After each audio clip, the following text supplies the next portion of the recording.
Welcome back to Birds and Swords. We are coming off of our streaming episode, so we sat down with Dylan, or DigitalDylusions, last time on our last episode. So we're going to have him back and get a little bit more detail into his streaming, what he does. So how's it going tonight? It's going great. I'm actually happy to be back here. Yeah, nice. Good to have you back. A couple more beers, couple more stories, leading in. Then, obviously, how's it going, Alyssa? Good. Rough day for you, right? We lost a flock, remember, today? We lost him. He's free roaming now. Oh, yeah. He's outliving his best afterlife. Yeah, so rip to Big Joe. We'll talk about that another time, though. Anxious to dive into a little bit more detail on the streaming, at least what you've been doing and kind of how you got there. So, how long have you been playing games? Playing games pretty much my whole life. I have vague recollection of playing, the original Nintendo. You got Duck Hunt. I remember playing Sonic on Sega. Just small little memories like that. But I think when I really got into gaming is I got an Xbox for Christmas. 360 or the OG? OG Xbox. Big with controller. The Duke. Yeah. The Duke controller. It literally had a name. Yeah. I don't think it was official. I think everyone just called it the Duke because of how massive that controller was. It's so funny to like when you're smaller and you're trying to hold the controller. It's hilarious. Yeah, it's huge, and the cord always tangled.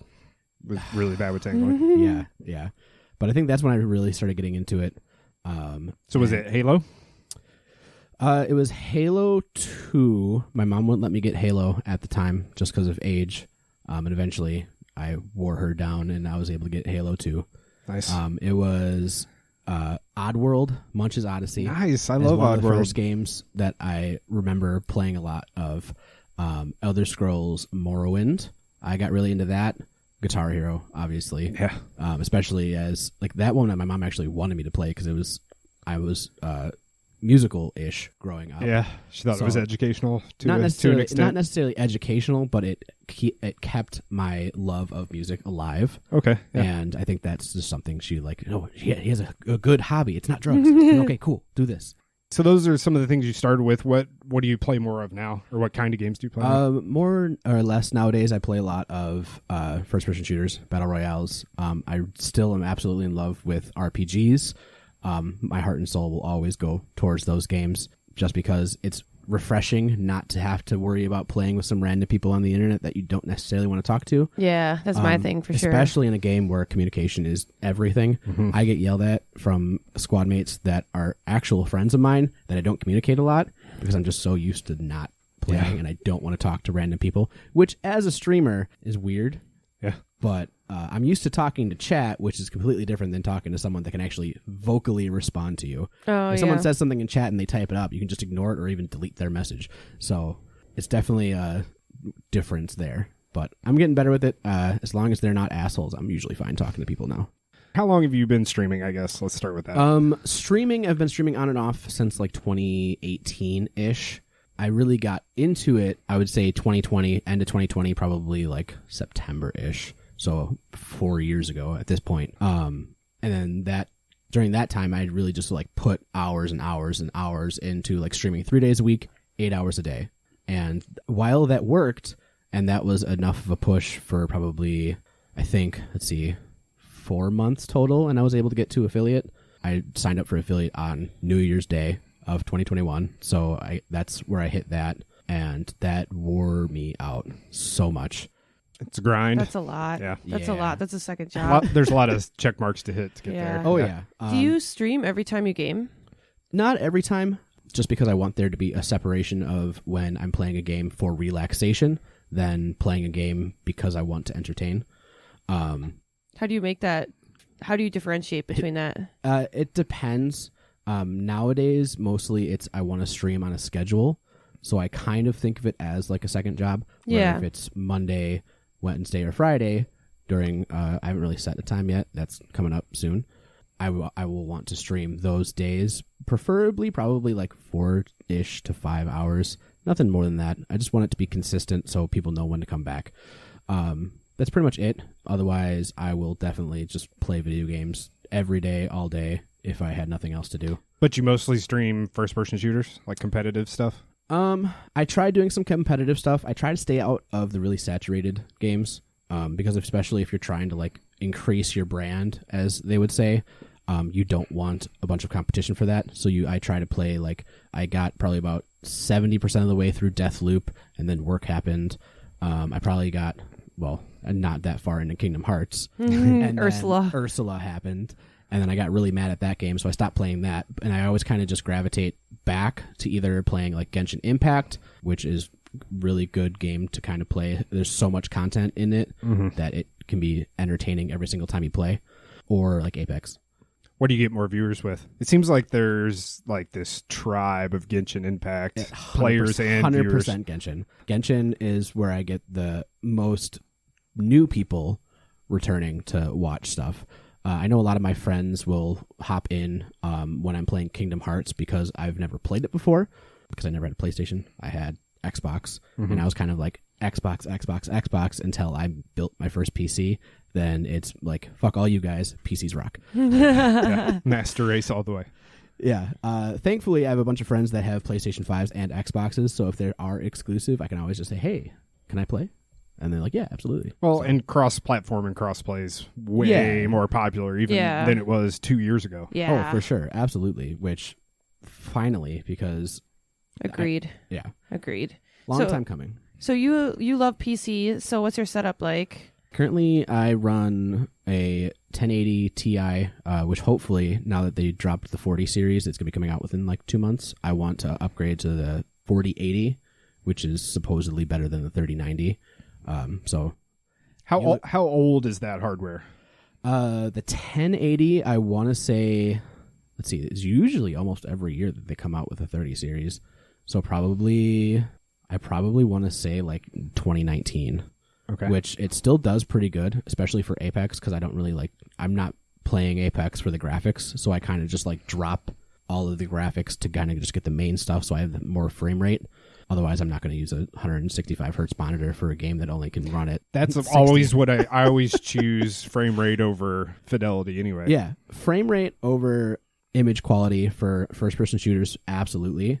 But for RPGs, I always like to try and have the best graphics quality as possible, just because I want to enjoy the full experience, not something that necessarily wouldn't be exactly what the artist or like the concept designers wanted the game to be. Next, I have a Asus motherboard. I think it's a 550 B550F or something like that, with a Ryzen 9 3900X processor. And then I also run actually a sound card. I don't really use that for my headset per se, because I also use a Go XLR Mini, which is kind of just plug in rather than it doesn't come out. But then for my monitors, I run 3 monitors. I have one 27-inch 2K monitor, 165 hertz gigabit monitor that I use as my main central monitor. I have a 144 hertz secondary 24-inch Asus monitor. That was my main monitor before I got the bigger one. And then I'm also running a 32-inch LG ultra-wide. So what do you run on? So obviously you're playing on the middle. Then what do you run on the sides? Playing on the middle is the 27-inch. 27-inch is my main go-to monitor, right dead center middle. On my left, there is the 24-inch, and then I actually have the 32-inch ultra-wide above my main monitor. I'm contemplating switching it right now to a side monitor. It's just a desk space issue. I like having my monitor or my PC on my desk because I just bought a new Lian Li case, which is phenomenal and gorgeous, and I want to actually see what I paid for, rather than it being like under so my it lights desk up and all that good stuff. Oh yeah, it's phenomenal. That's awesome. Everyone knows that RGBs make your games run faster. Yes. Yes. Yeah. Got to make it pretty. Yeah. And then other than that, I just have a Stream Deck, just the normal 16 button one, and a Shure M7. So it's not like the high SM7B or whatever, but it's I think it's very good quality for what it is. Yeah, for sure. It's also big investment on all of that. But you're cooking and everything's running smooth. So I kind of I didn't do the thing where you save up all your money and then buy all the parts at once. I kind of just added to it, and that's what I would do. Upgraded things as I went along. When I needed to upgrade my last processor, which was Intel i7 7700, I went to AMD, so I had to get a new motherboard as well. And then since I was like, oh, well, I'm getting a new motherboard, I might as well get a new case rather than try and take the old one out, put the new one in, and transfer over like the liquid cooling and stuff like that. The fans, I also upgraded from stock fans to just like Noctis fans. They're super quiet, and that's phenomenal for definitely like keeping outside noise to a minimum. Clearly, you've got the setup. How many followers do you have? I don't know the exact amount. All I know is when I look at the number, it says 1K. Oh, yeah, Twitch does do that. Over 1,000. I'm pretty sure there's an exact spot where I can look. I don't know exactly where that is, but I know there's a list that can tell me how many followers I have. I just know it's more than 1,000. Yeah, it's that's a lot. It's over 1,000. Yeah. How did you get there? How did you grow your base? Just playing consistently over and over and over, and then I kind of just go to other streams. I don't like advertise like, hey guys, I'm a streamer, yada yada yada. I don't want to ruin and take away from that, but if it comes up in chat, I'm not going to say I'm not a streamer. So just interacting with other streamers. That's probably big. So did you get to 1,000 by? Well, you obviously didn't get to it by affiliate. Yeah, on January 1st, 2021. For the following for the 1,000, I don't really know how it happened. All I know is I was like, yay, affiliate, sweet. And then one day I was just randomly looking because I don't really have a follower count on my stream or like even how many people are watching, just because I feel like if you have that visible to yourself, it's kind of mental game with you. Like, there's no one here, I'm not going to talk. But then if you're not talking, you're not being entertaining. So that one person that hops in, which it doesn't update that number instantly. It takes a good like 30 seconds to a minute. They see you just sitting there, not having fun, not enjoying yourself. And they might leave. Yeah. So you'll see it hop up to one, you say hi, and then by the time you say hi, they're already gone. They're already out. Plus your views post-publish, I guess. Do you pay a lot of attention to that? Because we get pretty good, like we mentioned on the last episode, we get pretty good kickback on our videos like overnight into the next day after like Alyssa plays something. Like it'll have like almost 100 views, so people are at least checking in on it. Do you see the same kind of thing or put any kind of focus on it? I don't actually put much focus on how many people watch my stuff. I kind of just do it, and then I kind of go off the email that they send you afterwards saying, hey, your stream went great. This is what happened. Oh. Right, yeah, they give you like the breakdown. Yeah, I honestly don't even look at the numbers. I just look at the bar and see where it is. So I just want to fill that up, or like, unless they've changed it recently, they might just have a number out of number. Yeah. But always working towards that next goal. I think I'm actually going to drop affiliate, though. Really? Yeah. So why is that? Because I found out, well, not that I found out, I knew this when I signed up, but you can't multi-stream as an affiliate. You're pretty much signing a contract with Twitch saying you only stream on Twitch. Oh, wow. So you can't push it to YouTube or Facebook. So you can, so the way it's worded is you have to stream for Twitch only when you're live for Twitch. So like I can't stream for Twitch and then while also simultaneously streaming to another platform. But if I say stream on Twitch, all right, cool, bye guys, see you next time. If you want to continue watching the stream, go hop over to my YouTube channel. I'll be right there in a few minutes. Yeah. And then you end this Twitch stream. It's all done. You start up a YouTube stream. Technically, it's not the same stream. So then therefore, there's that differentiation there. But I want to buy Streamlabs Prime, which also lets you multi-stream to a bunch of different places. Zach might use that. That sounds really familiar. Yeah, so I think you have to buy Prime to get that multi-streaming feature, but I feel like that's going to help growth a lot, especially since I've been on such a long hiatus that I want to try and get people to realize that, hey, I'm back, and if they want to come back, awesome. They still follow me, so hopefully they at least stop in and say hi.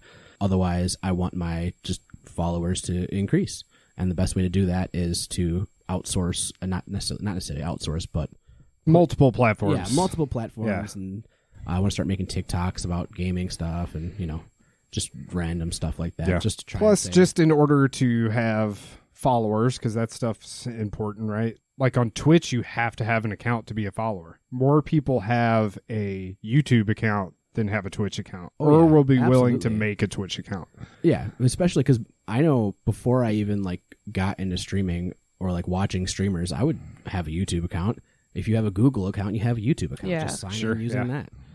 It's a lot easier to have someone say hit subscribe, which is completely free, and then whereas you can't just follow and hit subscribe or whatever on Twitch because it costs money to subscribe. I think subscribing sounds a little better for people to hit, especially if it doesn't cost money. So you want to move on. You don't want to be affiliate so that you can stream other platforms. Correct. Why the switch? just to make my brand more seen. Just known. And then, get more out there. So yeah. you're not switching, you just want Yeah, I'm still going to be streaming on Twitch. I just want to be able to do multiple streams at once. Yeah, okay. So it's a lot less time consuming because That makes definitely sense. you want to try and avoid burnout. I would probably just multi-stream until I see, I don't necessarily know what like YouTube's monetary thing is. And maybe once I hit that and also maybe hit Twitch, I'd probably just compare the two, see if I can, if it's better for me to stay multi-streaming or pick one or the other. Maybe I'll even think about looking at other streaming networks. I know I don't remember the name of it off the top of my head. I follow them on Twitter, but it's one supposedly built by streamers for streamers. Oh. That lets you kind of choose the split between how much you make and how much the company makes. Okay. So I still need to do a little more research into that. I found out about that probably within like the last 48 hours. So I'm definitely going to take a look at that and see if I can either use that to multi-stream or if that's something I have to do like solely for them. What makes anything difficult? Like what are the challenges you face or any negativity you might get that makes things more difficult for you? Yeah, some people hop into streams to kind of just troll. And usually I find the best method for that is either, if you can, say a sassy remark. It's always good for content, especially to repost Sneak a video it in there. if you Yeah. post streams, put it on TikTok or whatever. I've seen so many times where someone comes into a streamer says something funny about them and does something awesome and then Kicks them. Yeah. boots them, See you later. bans them, etc. It's definitely nice to have friends of mine that watch my streams, but I also made them moderators so they can just do that as well. Nice. So I'm usually... I didn't know you can really do that. That's so Yeah. nice. That's Yeah. cool. Yeah, so somebody can like do the work for you while you Oh, can yeah. keep playing. Exactly. That's Absolutely. awesome. There's streamers that have like many moderators, so it's not just like one person that does a stream that has like 8,000 viewers. So, but then you can also set like auto mods and stuff like that, so if anyone says a word, it'll automatically just like mute that word or delete the message itself. Yeah. Love that. You can also set auto ban and stuff like that, so it's definitely really cool. Does that stuff happen often? I've not really had any like trolls. I've had people shit talk my skills, which happens sometimes. I was warming up for Apex using Aim Labs, which is just free on Steam. And I was like, well, I'm already warming up. I'm already on my computer and I have everything open. I'm just going to stream this while I warm up. And then some guy came and was like, oh, I could do better. I'm like, okay, cool. I don't care. That's exactly why I'm doing this. I'm doing this to get better. And then nothing. I didn't hear from him at all ever again. So that was nice. Sometimes, especially like when you play Genshin, your code or whatever, like your friend code is just on the bottom of the screen. So I definitely get people asking to be like join either in chat or in game. In game, it happens all the time anyway. You can just randomly ask to join someone's world. Yeah. You can accept or decline or whatever. So it's not like they just hop in. But I've also had it where I let someone from the stream join me playing Genshin, and it was all right for a little bit until we were playing Among Us with some friends and family, and he asked to join, and we let him join, and then all of a sudden I found out he's misogynistic to my cousin. So I was like, yeah, you can't do that. Stop it. And then he pretty much, it was obviously a more wordy message than that. Yeah. And then he's like, oh, I'm sorry, it won't happen again. And then he just unfollowed. Yeah. So- Never heard Yeah. from I him mean, again. good riddance. It was fun while it lasted, but You don't want that kind of no, negativity. absolutely not. Yeah. But you'd say most of the time it's positive feedback. I mean, that's what we've seen in the little, Oh, yeah. little that we've done. I've never seen much negativity for like newer streams or like streams that don't have a lot of people watching. It's usually the bigger ones that attract the trolls Yeah. because they're not doing it for themselves. Well, they are doing it for themselves, one, but they're not doing it to necessarily just put you down. They want other people to see them doing it as well. Yeah. Plus, their comments are buried within 60 other comments. It's not like 3 people are there and you're like, hey, dude, Yeah. because there's, tons of people in the lobby. It's a lot harder to get called out vocally by the streamer when they're doing something like that. It happens, and like I said, it's funny to watch. But yeah, from my experience, there hasn't been so much negativity, but it's definitely something I watch out for. And I have it in my description, say, hey, don't be a jerk. And then obviously they have the chat rules they have to agree to before streaming or like messaging or whatever. But, it's a click of a button, and they say, yeah, I'm not going to do that, and then just do it anyway. You've obviously built yourself up. You're still kind of in progress. So what advice would you have for newer streamers? I mean, we talked a little bit about we're just kind of dipping into it. And we mostly do it for fun and for the games that we want people to see. Yeah. But for anybody jumping in on any kind of level, what kind of advice would you have for them getting started out? First things first, make sure your game or your system itself can stream as well as play the game at the same time. I know some systems, nowadays it's not so much of a problem. But make sure it can run both at least somewhat frequently. It doesn't need to be like perfect fluid motion or whatever for the game itself, but at least make sure it runs. Next is audio over video. Yep, I've heard that.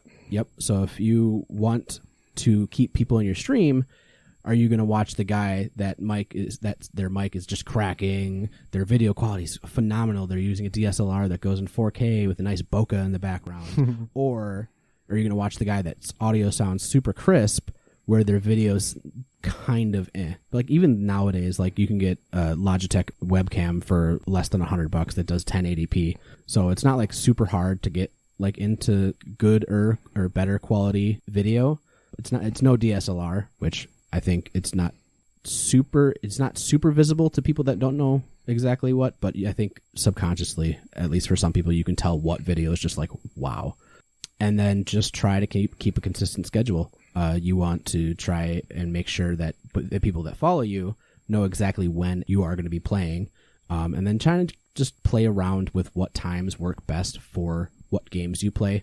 If you're playing something that's super like in depth that people need to watch, it's kind of like a puzzle game, maybe you don't want to do it when people are like at work or something like that. Because I know a lot of times people that watch like first person shooters or whatever, they'll go on like during their lunch. They're not necessarily listening to the comment, they're watching for the gameplay. But if it's like a gameplay that's like makes you have to focus on it, then it's something that is probably you want to do more when people are literally sitting down specifically to watch. For the stream. Yeah. Exactly. So that would probably be either more of a weekend type thing or nighttime. So other than that, I think... What days do you usually... I know you're just now getting back into it. Took a break, right? Yeah. So yep. I guess when are you getting back to it, and what's that so the schedule plan kind of look is like? to start up again next week. Okay, cool. So Monday, Wednesday, and Friday is what I'm going to aim for. And then, like I said, probably just about 4 hours a day. I don't have a set time yet. I kind of want to see and play around with what time works best, like what I just mentioned. I'm assuming it's probably going to be more around the lines of like 6 to 10 or something like that. I'll probably get home from work, shower, eat dinner, get ready for the stream, and then start. But yeah, other than that, it's going to be starting about next week for Twitch on Digital Delusions. Delusions is spelled DYLUSIONS. And YouTube is the same? Same thing. Okay. No spaces. Pretty simple. You can also follow me on Instagram at the same thing. It started out as like my photography Instagram. Now it's just kind of like my Instagram. Your game streaming. Yeah. And we'll still have photography stuff. It's part of the digital part, you know. Gotcha.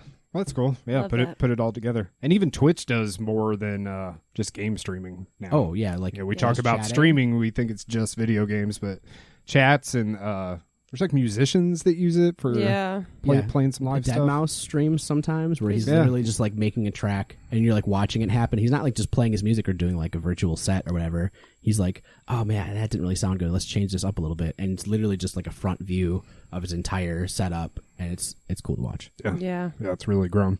All right, so Digital Delusions on Twitch and YouTube coming soon. Playing some Apex, Genshin. I think I'm actually going to hop right back into Kingdom Hearts. Yes, I would watch that. I want to see if Ursula is still giving me trouble. I might like play on a different user on my Switch just to kind of like get back into the controls and then like hop into the main one. Be ready for the stream. Yeah, I only play Kingdom Hearts on stream, so every single thing you see me do is going to be completely authentic reaction when it happens. That's awesome. Nice. Yeah. I'll watch that for sure. I would too. That's one of our favorite things. Yeah. All right. Well, thanks for coming back, man. We appreciate it. Digital Delusions. Alyssa? Goodbye.